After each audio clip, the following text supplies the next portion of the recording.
Bumibili kayo 1 kilo, mga ganon. 1 kilo, 1 kilo, mga ganon, 1 kilong bigas. Ilan ba kayo sa bahay? 7? Ay naku, ang dami nyo pala. Sige, okay na, pagkasyahin nyo to ha. So, pagbalik ko dito, pag nakita kita ulit, pwede pa natin gawin ulit to ha. So ngayon, ito lang yung dala kong pera, sakto lang eh. Okay na ba to? 200? Sigurado ka? Anong gagawin mo pag binigay ko sa ito? Umuwi ka na. Bili ako ng notebook. Bili ka na ng notebook. Bili akong bigas sa kulang. Yung... So yo, what's up mga buddy, no? Meron ditong bata na nagbebenta siya ng ano tawag dito? Itlog. Itlog. Pugo to, ano pugo? Ito. 2.5 to. Magkaiba yung 5 ha. Pareho magkaiba.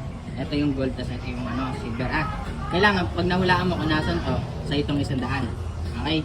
Pag hindi mo nahulaan, pag ito yung nakuha mo, 20 lang. Okay? So, sige. Buka natin ha. 1, 2, 3. Sigurado ka? Pwede ka pa magpalit. May choice ka pa. Sigurado ka? Sigurado ka? Isa lang dapat. Sigurado ka nga? Okay na to.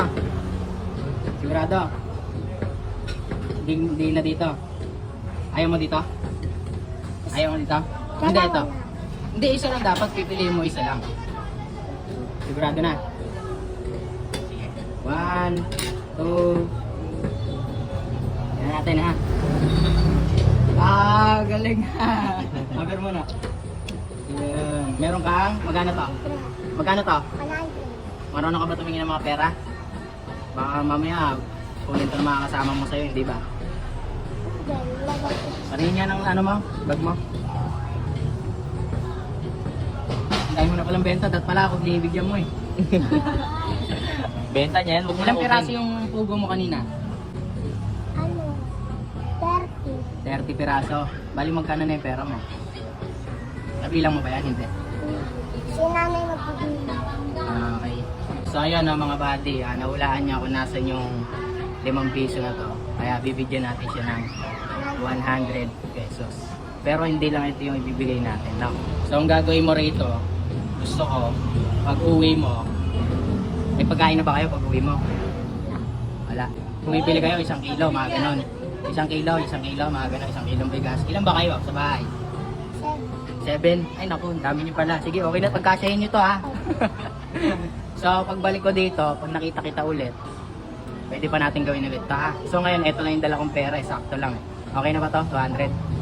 Sigurado ka? Kailangan gamitin mo sa tama to ha. Bili mo ng pagkain. Ano? Notebook. Nag-aaral ka nga pala, no? Grade 2. So ito, bigyan na natin, no? Hey, magbabayaran niya. Anong gagawin mo pag binigay ko sa ito? Uwi ka na. Bili ako ng notebook. Bili ka na ng notebook. Bibili akong bigas sa kulang. Yung pugo mo, hindi ko na kukunin yan, ha? Kung gusto mo, kainin mo na. Kung gusto mo, ibenta mo pa rin. Pero gusto ko, uwi ka na. Para bili mo yung gusto mo. Ha? Kasi mainit, oh. Tapos, lakad ka ng lakad yan. Ano? Okay na? Okay? Sige na, mag-ingat ka. So ayan na mga buddy, ano? Nakita natin yung bata, tanghaling tapat, nagano siya, naglalako siya ng pugo. Binigyan natin ng pera, no, para makauwi na siya. Ayun yung bata.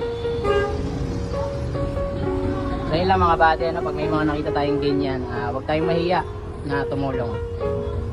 Kung ano yung makakaya natin, bigyan natin sila. Kung di man pera, pagkain, kung ano man yung nasa inyo, pwede natin maitulong kung ano man yung mga kailangan nila. So ayun lang mga buddy, no? Peace out!